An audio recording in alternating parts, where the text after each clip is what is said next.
বর্ষা মৌসুমের শুরুতেই নরসিংদীর রায়পুরা উপজেলার চরাঞ্চলে মেঘনা নদীতে শুরু হয়েছে নদী ভাঙন। অব্যাহত নদী ভাঙনে হুমকির মুখে চরাঞ্চলের 4টি ইউনিয়নের 15টি গ্রাম। বছরের পর বছর চলা নদী ভাঙনের কবলে বিলীন হচ্ছে শত শত একর ফসলি জমি, গাছপালা, রাস্তাঘাট ও বসতভিটা। ইতোমধ্যে চাঁদপুর ইউনিয়নের কালিকাপুর গ্রামের 70টি বসতভিটা বিলীন হয়ে গেছে নদীগর্ভে। সহায় সম্পদ হারিয়ে খোলা আকাশের নিচে দিন কাটাচ্ছেন এখানকার অনেক মানুষ।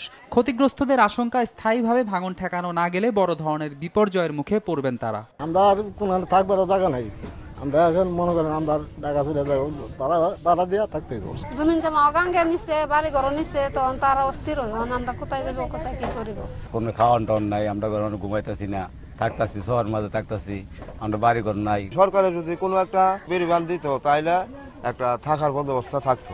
জনপ্রতিনিধির অভিযোগ, চরাঞ্চলের এসব ভাঙন রোধে প্রয়োজনীয় ব্যবস্থা গ্রহণের জন্য পানি উন্নয়ন বোর্ডের কাছে একাধিক আবেদন জানানো হলেও নেওয়া হয়নি কোনো উদ্যোগ।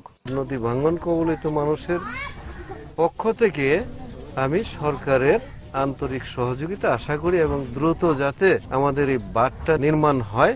অবশ্য পানি উন্নয়ন বোর্ড বলছে, চরাঞ্চলের ভাঙন কবলিত নদীর তীর রক্ষায় প্রকল্প তৈরি করেও পাঠানো হয়েছে।